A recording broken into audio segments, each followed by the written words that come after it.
Hello and welcome to the beautiful Twin Lakes, Colorado. This little tiny town is nestled up in the heart of Colorado, and it's literally surrounded by 14ers. To the north, we have Mount Elbert and Mount Massive. To the south, we have the collegiate peaks of like Harvard, Belford, some other ones down there. But tonight we're going to be heading just to the west of town to try to photograph La Plata Peak. This peak has been one that I haven't quite made a solid plan for yet. I'm not sure where the best view of this mountain is. I know that we may be able to see it from Independence Pass, but the fun of Independence Pass is that it is closed during the winter. So today we're going to hop in the Jeep, head up there and see what we can find.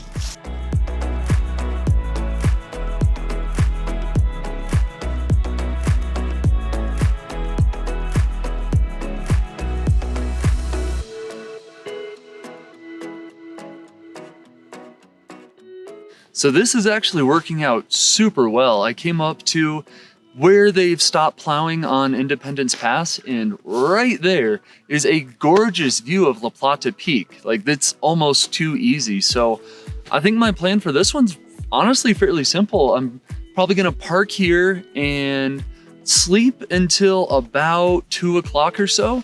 And then there is a couple nice, it sounds funny to say, and I guess I should be pretty careful this time of year, but there's some avalanche chutes that are coming off of this peak just to our north. They open up and have like really pretty meadows around them. So checking the avalanche conditions, gonna make sure it's all safe, but I think that might be my spot to shoot from. So it'll just be a little bit of a walk back down the road, but yeah, this one's working out great. So now I'm gonna take that camera and I'm gonna go and do some test shots because I'm not totally sure what focal length I'll like to be at. I like to stay maybe around 50 millimeters and do a little bit of a panorama just because the Milky Way is so large in the sky. I hate to have to zoom in too far to get a good view of the mountain that you're only getting just a little bit of the Milky Way. So hopefully we can find a nice balance and make something pretty happen. So I found this little pull off here, which is actually kind of perfect because it's right by the avalanche chutes that I'm hoping to shoot by. So I'm just walking up to this meadow to try to find a nice little spot to shoot from. Yeah, I'm not really sure which way I want to go with this, if I want to go just uphill or just downhill. My issue is that, if you can see, this mountain is directly kind of in line with this road. So I have to figure out a way of shooting it that will not show the road, because the roads are kind of cool and they're part of what Colorado is now, but I really want to focus more on the nature of it, I guess. I don't want to have too many man-made objects. I don't want to have too much light pollution or artificial lighting going on. I want them to feel really authentic and natural. So I'm going to interrupt myself really quick because I actually ended up shooting a couple of shots from that road, and I'm going to need your guys' help to figure out what the best composition is for the final product. Which one of these shots am I gonna go with for the book? So at the end of this video, when we're back here in the office, I'm gonna show you guys the images that we got and yeah, ask for your help in picking out which one's the best. Maybe we can just dip into this little valley right back in here and just get barely low enough so that we won't see this road at all. But I am interested to see how it's gonna go with all this snow. All right, let's find out. And it's not horrible. It's not horrible. Okay, that one's pretty deep.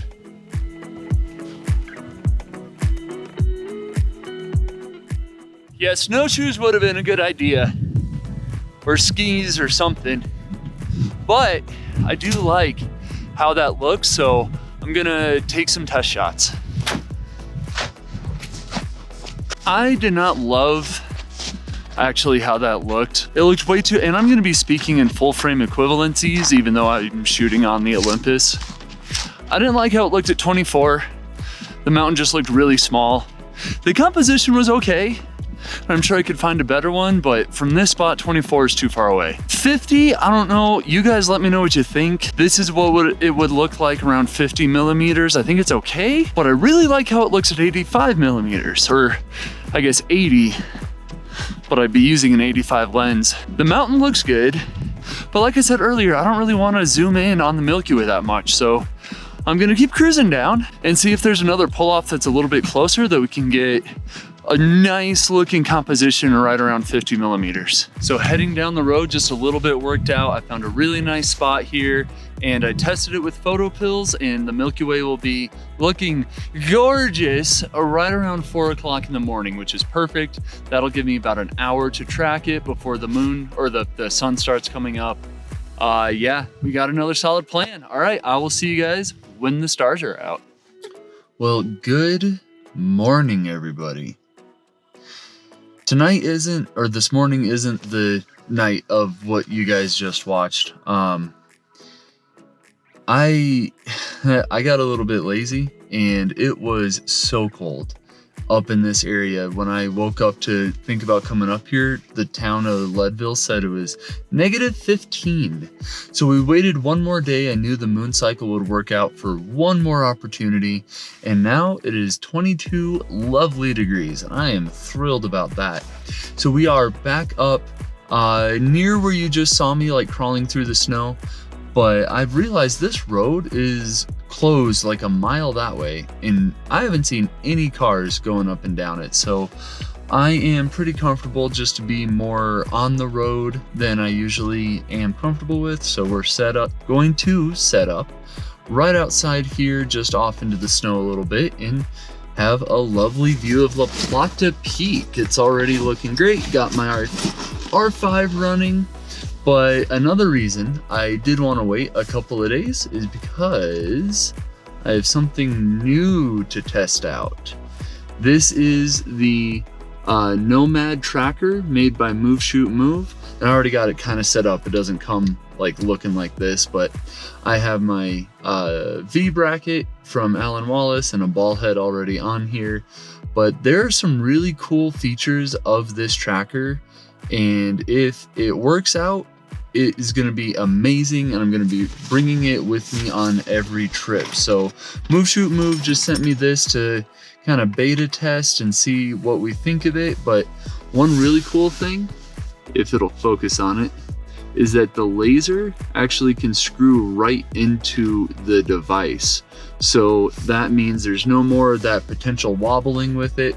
And also you can, with that same mount that the laser goes into, you can attach your polar scope.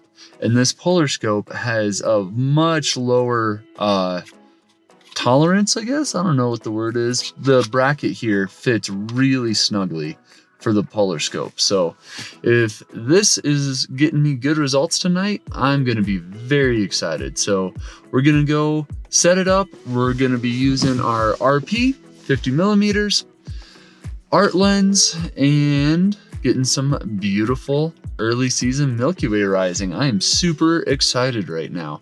All right, time to get to work. So one little trick I like to do is to get my ball head really close to set where I want it before I throw my camera on. Just the less moving around of pieces, the better. Okay. It was really easy to polar align. I love how the laser and the scope work together, and I pre-aligned the laser at my house, so it was really accurate compared to the polar scope.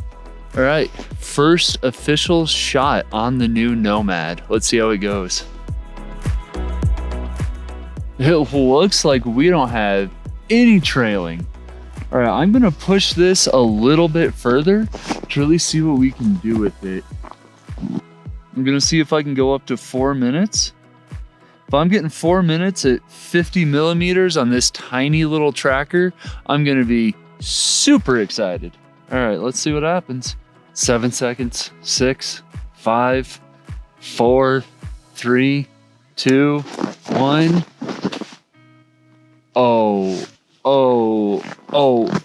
Oh, I think it's working so good. Let's see, let's zoom in on them.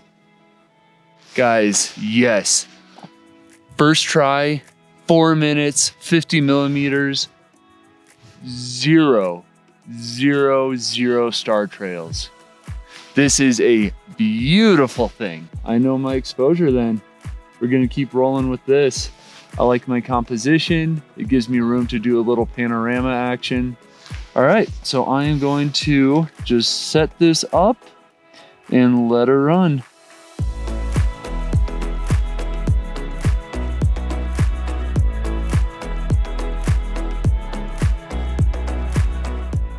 It is just kind of amazing when planning and preparation works out so well. This was this was the easiest night of shooting I've had yet, which is so refreshing because I've needed it. I've had a couple really rough nights.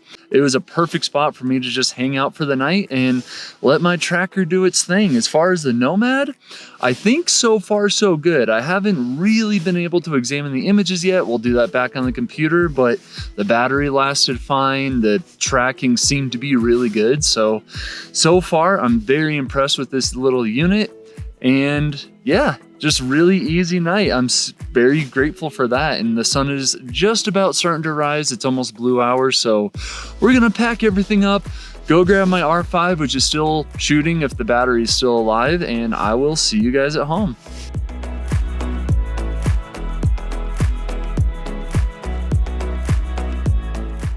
All right, welcome back, guys. So as I said before, I need your help figuring out which one of these images I'm gonna use for my final product. So there's 3 images or 3 kind of general compositions that I went with. The first one here is a tighter shot, and it's just of the mountains above the road, but you get a really nice view of La Plata and the ridgeline going off to the north. This was shot with that 50mm lens, just a little bit higher. I really like this shot. It gives that feeling of no civilization, just being out there in nature. It feels cold to me, and it feels exactly like what being there was like. This next shot is still with that same 50mm lens, but I did a larger, wider panorama. And this one shows the road in it, and it gives it a different feeling. I'm not sure how to describe it, but having the road there almost brings you into the scene and kind of grounds the image and gives you something to connect to and makes you feel like you're standing on that road. And I'm not sure which one I like better. So there's the 2 different options of having the road in it or no road in it. But then I did a different crop on the image with the road, and that is this one.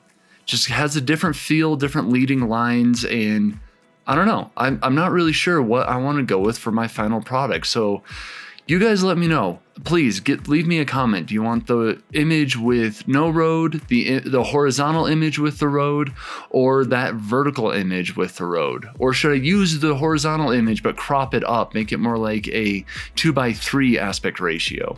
Yeah, please let me know what you guys think. Now, what about the Nomad? How did the Nomad hold up? Mixed results, actually, when I got them back on the computer, but I don't blame the Nomad. I found that I had a little bit of user errors, so there's a little bit of trailing that could be my fault. I am retesting the tracker just outside my back door to get some more sample images for the engineers and see how the Nomad is performing in the real world.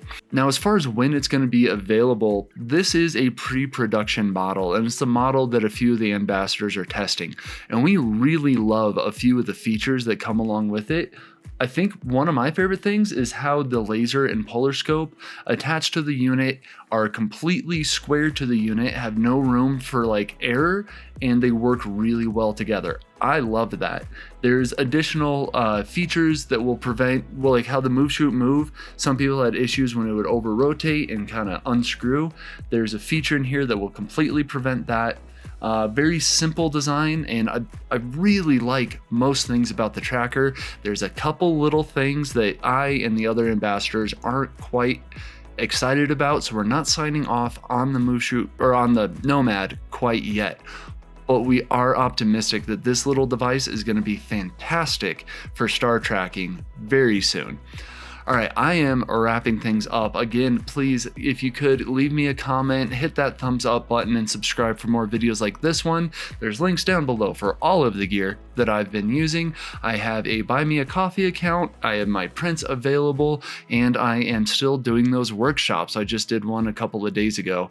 So you can find those through my website, links down below. Thank you guys so much for following me on this journey and giving me the support that is helping me to keep going. That is all for today.